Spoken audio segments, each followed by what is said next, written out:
নগদ 1000 টাকা দান, কোথায় লাউপাড়া ইসলামপুর থেকে 1000 টাকা দান করেছেন। রব্বুল আলামিন দান কবুল মঞ্জুর করো, আমিন সুম্মা আমিন। আল্লাহুম্মা সাল্লি আলাইহি। আল্লাহ সিদ্রাতুল মুজাহিদ মুমিনুল ইসলাম মাঝিগ্রাম নগদ 1000 টাকা, 2 ব্যাগ সিমেন্ট, চিৎকার করে বলেন মারহাবা। শোনেন, এটা তাকবীর দেওয়া লাগবে ভাই, কিছু নেই। শোনেন আমি বলি একটু, সিদ্রাতুল মুজাহিদ, এই যে ভাই সামনে বসে আছে দেখেন মুমিনুল ভাই, ওনার কাজ হচ্ছে প্রায় গোটা বাগমারা চষে বেড়াচ্ছেন বিভিন্ন মাহফিলে। যে ওই ছাত্র ওইটা ওই নাম যার বলেছে ওর ছাত্র ছেলে এখানে পড়ে। জি জি আমি বলছি, আমি সেটা বলছি।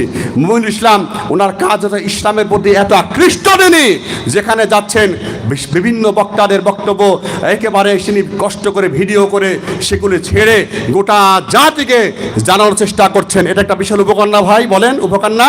ইসলামের মানে যেইভাবে হোক প্রচারের মাধ্যম তিনি যে করছেন, এটা তার জন্য নাজাতের উসিলা। জোরে বলেন আল্লাহ আমিন, আরো জোরে বলেন আমিন।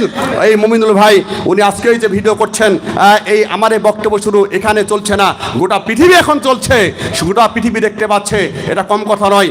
এই মুমিনুল ভাই ইনি আজকের মাহফিলে যদি তার ছেলে সিদ্রাতুল মুজাহিদ তার নামে এমনি করে 1000 টাকা 2 ব্যাগ সিমেন্ট দান করেছেন। জোরে বলেন মারহাবা।